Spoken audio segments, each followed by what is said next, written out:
Hey guys, welcome back to some more reviews. The Explorer 4 here, Horror Boy, or The Horror Boy. I've went through about a million names already, but there's a lot of Horror Boys on YouTube, so I figured I'd make myself The Horror Boy. You know, The Horror Boy, The Explorer of Horror. Your boy Nate, I figured I would become The Horror Boy. But today we're getting to the Predator franchise, and these are the DVDs that I have with me right now. The other ones are at another place because I went on vacation. I was going to do reviews over there. So I brought the first Predator with me, and I ended up not doing the reviews, and I forgot the movies over there. So that's why you didn't see the Prometheus DVD or the Predator DVD.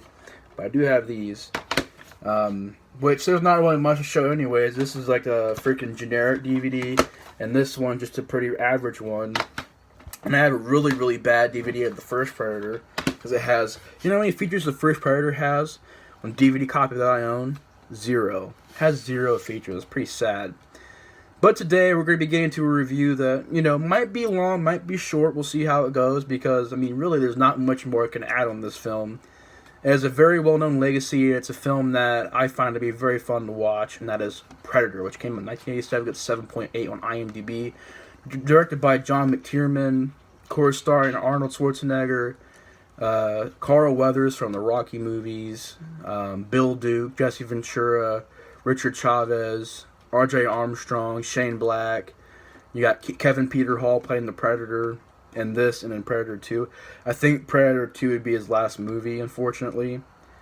Which I thought, he's definitely my favorite Predator. Out of all the Predators I've seen over the years, he's probably my favorite one.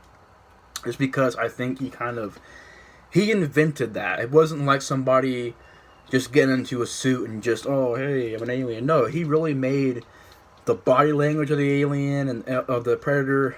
The alien. Used to doing the alien reviews. He did the body language and the movements, and he really invented all that himself. And pretty much everybody else afterwards kind of used that and kind of applied it to the way they played the role. So definitely want to say rest in peace to him. He did a great job in these movies. And I really can't say much about Predator that hasn't been said because really honestly, you guys know the story. Pretty much Arnold leads a team of mercenaries. They hear about this mission they got to go do in the jungle. There's this, military in the jungle. They got to go and take out this base. And when they do, they find a captive there. They're going to escort them out of the jungle. They also hear about this missing team that went in there and didn't come back out. And they find this team hung in the trees and skinned alive, practical effects. I remember seeing that for the first time. I'm like, whoa, that's pretty crazy. And pretty much from there on, they found that there's this predator in the jungle, and it has abilities like it has this mask that can show heat vision, which is such a cool idea. Has a cool little sound that has like a little predator growl that everybody pretty much knows. It has like a laser cannon, the things that shoot out of its arm, the blades. Pretty cool, awesome idea. And it made a great enemy for Arnold because back in the day, this was really around the time when Arnold was starting to make these movies like Commando, Running Man. I almost said Blade Runner. I am stupid. Not Blade Runner. Total Recall. But yeah, he was making that. He would go on to make all kinds of crazy, like all kinds of awesome movies. The Running Man, Commando. I seen Total Recall, really enjoyed it. I also really enjoyed Commando. And of course, Predator also really helped him, build him into the stratosphere. Of course, we do Conan the Barbarian, Conan the Destroyer. Those are really the first couple movies that really started getting him famous. And I think he made a movie with Lou Ferrigno. Like, it was him and Lou Ferrigno. I don't know why. I remember hearing about that, too. I don't know. I can't remember. But, there's really nothing else I can say about the storyline. I'll go over some scenes that I really enjoy. But, really, that's just the plot. They're in there, and this predator is knocking them off one by one. They set up these traps in the woods that don't really go that well. I like how each mercenary kind of has a certain skill set they bring to the table. Like, Arnold's very much just a guns blazing kind of guy that goes in. Pretty much the ultimate badass of the movie. And then you got people who kind of stay in the background and watch out, scope the area out, make sure there's, what's safe to go in and what's not. You got some just great, it's a great mercenary team in this film. And I think Carl Weathers is also awesome in this movie as well, playing pretty much the guy that, is best friends with Arnold Schwarzenegger, and him and his character, him and his friend have been through a lot, and Carl Weathers' character has kind of become a pencil pusher, working in the offices and stuff like that. He's like kind of getting him back out on a mission again, which is pretty cool. You have that guy who's like, this stuff will make you a sexual Tyrannosaurus, and talking about chewing tobacco. And then he gets shot on his shoulder. Hey, you're bleeding. I ain't got time to bleed. Some awesome lines in this movie. I'll go over some of the great stuff in this movie in a second, but like I said, I mean, to get into the great stuff, I mean, there's a lot of it. There's great effects. I think the movie goes by at a good pace. There's fantastic action. Everything's practical. And even the CGI they used in the film, I thought was well done. So even though there is a lot of practical effects, there's also CGI in the film I thought was really well done. You have some great death scenes, some great practical effects. It's pretty gory. Definitely rated R. I like the idea of just certain scenes, like this one scene, this guy, he pretty much takes this machete and cuts his chest and challenges the Predator to fight him. You don't see him die, but you kind of guess that he does die, and later on he gets his spine ripped out, which is crazy. This is a crazy scene where Carl Weathers gets his arm shot off, and the arm is still shooting the gun on the ground. And it's a crazy scene with some great effects. And then the Mac character, Mac! Where are you, Mac? Come on, Mac! Gets shot in the head. You gotta see the laser kind of go over and hit right there. He thinks he's being sneaky, but the Predator knows exactly where he's at and shoots him right in the head. Pretty gory scene. And I love everything that builds up to it. All the action and everything builds up to this awesome ending where it's Arnold versus the Predator. I think the Predator, was giving Arnold such a great enemy at the time, because really I think that was the strongest enemy you could have given Arnold, because he was such a big part of the culture at that time. And to give him a movie like this, it was really such a good idea. And at the end of the movie, there's no more weapons, no more ammo. So what does he do? He uses nature. He builds stuff. He bow and arrow, puts mud on him for camouflage. Pretty much challenges his Predator to come and fight him. And I like the scene where the Predator takes his mask off and the practical effects.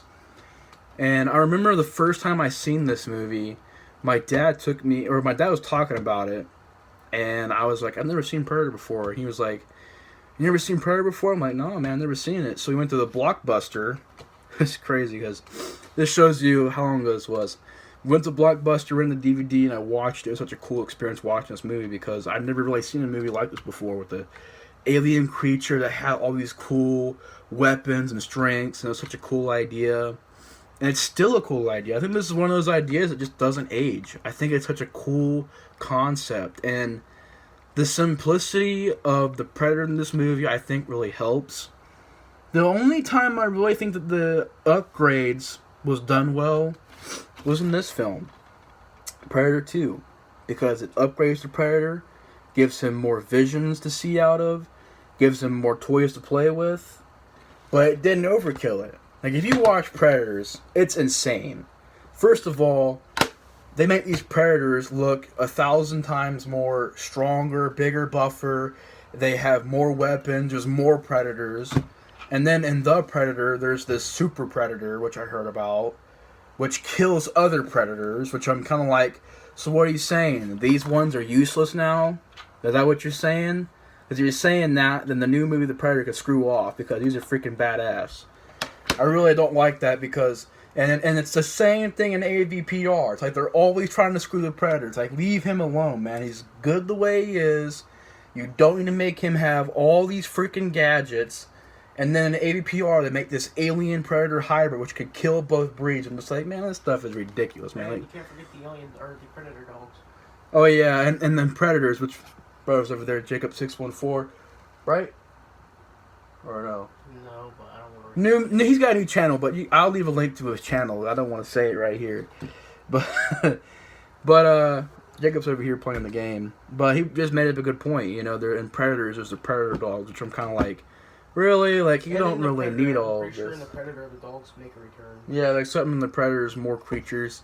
I just like it like this, where it's just a normal Predator. He has his weapons, he has his heat vision. I think it's just classic. You don't need to add on to that. And if you do need to add on to that, this is done well, where he has the spear and the little disc that he throws and chop people's arms off and stuff. Like that stuff I can be okay with, but when it comes to the other movies, I kind of have a problem with that. But I also love the poster, the artwork, the one-liners. Let's just get to the one-liners. You know, the great classic scenes. You know, run, get to the chopper. Everybody knows that damn line now. Everybody through history will always remember Arnold saying, "Get to the chopper, you're one ugly motherfucker." You know, come on, I'm here, killing me, come on. Such a classic performance, man. And you know, I think Max says some pretty good lines too, but they're not really coming to me at this point.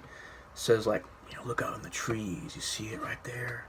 He's pretty much, he sees the Predator right there. It's a great scene. They're just noticing that each other. The Predator knows he sees him, and he knows that the Predator sees him as well. Kind of that great acknowledgement scene. He's like, no, he's in the trees. It's a great scene. And you know, some great action, practical effects, explosions. If it bleeds, we can kill it. Mac! Or no, not Mac. Dylan! You son of a bitch! And then, you know, arm wrestling and they pushing these pencils got you weak, huh? All that fun stuff. I mean, I don't even know what else to say. I mean, the movie is just classic. I remember back in the day I had a VHS and DVD player. It wasn't both. I had just a DVD player and a VHS player. Which, by the way, I still have that VHS player. I could probably still get to work, to be honest. It's pretty freaking durable. But I remember I got a lot of VHS tapes because really, back in the day, you know, VHS tapes were like a quarter. You can go to a thrift store, flea markets, and pick them up for a quarter a piece. Whereas DVDs costed like $8, $9. So, you know, when you ain't got much money as a kid, like, you know, ain't got much money to spend on movies, you know, I would get DVDs, and then I started running low on money. I'm like, well, I'll go get some VHS tapes. So I got Predator. I seen Predator 2 on VHS. I seen a lot of classic movies on VHS, but Predator was one I picked up. And I remember because I remember seeing the commercial for Revenge of the Nerds 2 on it. Such a cool, nostalgic commercial. But the Predator DVD that I do own is not that very good. It doesn't have any features. The picture quality is kind of bad, but, you know, I guess it is what it is. I'll probably pick up a Blu-ray version of it eventually. But yeah, I mean, there's really not much more I guess about Predator that hasn't been said. If you have not seen Predator, you need to see Predator. You need to see it because of the one-liners, the action, the effects, and I think it's just a great movie. It's a classic film. So yeah, anyways, guys, thanks for watching my review on Predator, and I'll see you guys in my review for Predator 2, starring Danny Glover. So anyways, guys, thanks for watching. Explorer of Horror, Horror Boy here, and Explorer of Horror is out. Bye, guys.